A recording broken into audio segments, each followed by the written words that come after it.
Assalamualaikum warahmatullahi wabarakatuh. Bagaimana kabarnya adik-adik santri Madin yang solih dan solehah? Insya Allah sehat, guys. Alhamdulillah kita masih dipertemukan dengan agenda rutin Madin kita dengan mata pelajaran tahsin. Kali ini Ustazah akan menerangkan materi terkait hukum tajwid. Minggu lalu kita sudah belajar tentang hukum tajwid mad tabi'i. Nah, untuk sekarang kita akan belajar mad iwad. Nah, selanjutnya kita menuju ke pengertian mad iwad. Pengertian mad iwad di sini Ustazah mengambil ada dua pengertian. Yang pertama itu secara bahasa, yang kedua itu secara istilah. Nah, yang pertama secara bahasa itu mad artinya panjang, sedangkan iwad artinya menggantikan. Menggantikan di sini maksudnya seperti apa? Menggantikan di sini adalah menggantikan fathah tain dengan alif apabila diwakafkan. Selanjutnya, lalu bagaimana sih proses terjadinya hukum tajwid mad iwad itu? Nah, mad iwad itu terjadi ketika ada huruf yang berharokat fathah tain, lalu bertemu alif, kemudian kita wakafkan. Yang kedua, itu ketika ada huruf hamzah yang berharokat fathah tain, kemudian kita wakafkan. Jadi, untuk mad iwad di sini, syaratnya adalah wakaf. Jadi, ketika ada huruf yang berharokat fathah tain, kemudian kita wakafkan, maka itu adalah termasuk dalam hukum tajwid mad iwad. Lalu tadi kan syaratnya wakaf. Lalu bagaimana ketika kita menemukan huruf berharokat fathah tain, tetapi itu tidak dalam wakaf? Nah, ketika tidak wakaf, maka itu bukan termasuk hukum tajwid mad iwad. Selanjutnya, bagaimana ketika kita menemukan menemukan huruf atau bacaan yang dimana bacaan itu atau huruf itu berharokat fathah tain lalu bertemu alif dan itu berada di wakaf. Cara membacanya adalah dengan dipanjangkan dua harokat. Kita langsung lanjut ke contohnya ya. Nah, di sini ada banyak sekali contoh. Ustazah bacakan. Nah, yang pertama, wal jibala autada. Nah, di sini kan ada huruf dal nih, huruf dal yang berharokat fathah tain, lalu di depannya ini ada alif dan posisi si dalnya ini, huruf dal ini berada di akhir ayat atau wakaf gitu. Maka kita bacanya dipanjangkan sepanjang dua harokat. Wal jibala autada. Jadi bukan dibaca dengan auta dan tapi wal jibala autada. Tadi sudah Ustazah sedikit jelaskan bahwa syaratnya itu adalah wakaf. Bagaimana ketika posisinya ini tidak dalam wakaf atau dalam wasal atau disambung. Jadi tetap dibaca dan gitu. Seandainya ini diteruskan ke sini, maka dibacanya adalah wal jibala autadan fi dinillahi afwaja.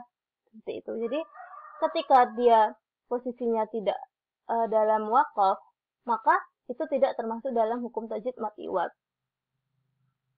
Selanjutnya ini ada wan nasyirati nashra. Ini kan sama yang seperti tadi, dibacanya panjang dua harokat. Wan nasyirati nashra. Nah, di sini ada huruf ra yang berharokat fathah tain, lalu dia berada di ujung ayat atau wakaf dan di depannya ini ada alif, maka dibaca panjang dua harokat. Ini kan tulisan aslinya adalah nashron, tapi karena posisinya si ro-nya ini berada di ujung ayat atau wakaf, maka dibaca nashro.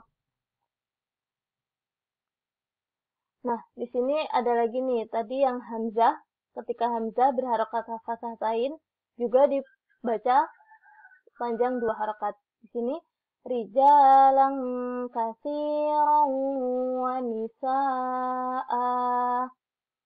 Rijalan katsiran wa nisaa. Nah, di sini ada huruf hamzah yang berharokat fathah tain. Nah, di sini hamzah ini berada di akhir ayat atau waqaf, maka dibaca panjang 2 harakat. Loh, kok ini tidak ada alifnya? Karena kenapa tidak ada alifnya di sini? Karena yang pertama, dalam mad iwad yang di sini, ini kaidahnya tidak pada huruf alifnya, namun kaidahnya berada pada harokat fatahatainnya ini. Yang kedua, kenapa tidak ada alifnya? Alasan yang kedua itu sebenarnya hamzah ini itu ada alif. Akan tetapi orang Arab zaman dahulu itu tidak mengenal tulisan hamzah seperti itu. Jadi ketika adik-adik menemukan ada hamzah berada di waqaf lalu dia fathatain, maka dibaca panjang sepanjang 2 harakat. Rinjalan katsiran wa nisaa. Cukup 2 harakat saja. Saya ulangi. Rinjalan katsiran wa nisaa. Jadi ketika ada hamzah, dia berada di ujung ayat lalu hamzah ini berharokat fathatain, maka harus dibaca panjang 2 harakat. Nah, di sini juga ada nih. Illa du'a'an wa nida'a. Nah, di sini juga sama seperti tadi, bahwa ini ada hamzah berada di hamzah ini waqaf, maka dia harus dibaca panjang karena hamzah ini berada di waqaf dan berharokat fathatain, maka harus dibaca panjang 2 harakat. Illa du'a'an wa nida'a. Seperti itu. Nah, ini ada contoh yang terakhir. Saya bacakan. وَجَعَلْنَا فِيهَا رَوَاسِيَ شَامِخَاتٍ وَأَسْقَيْنَاكُم مَّاءً فُرَاتًا. Nah, di sini seperti sama halnya dengan contoh yang pertama, bahwa ini ada huruf ta yang berharokat fathatain berada di ujung ayat atau berada di posisinya waqaf, maka harus dibaca panjang 2 harakat. Jadi tidak dibaca tanwin, tidak dibaca furatan, tapi furata, seperti itu.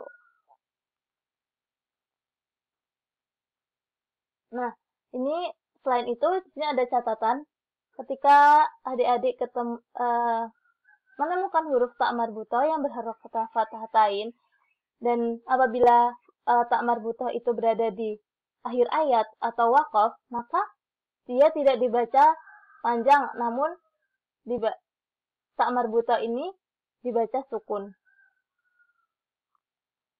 Adik-adik mungkin bisa lihat contoh di surat Al-Humazah seperti wailul likulli humazatil lumazah. Itu kan lumazah itu ada ta marbutoh, itu berharokat tanwin, dia berada di ujung ayat atau waqaf, maka dibacanya hak sukun tanpa dipanjangkan. Seperti itu.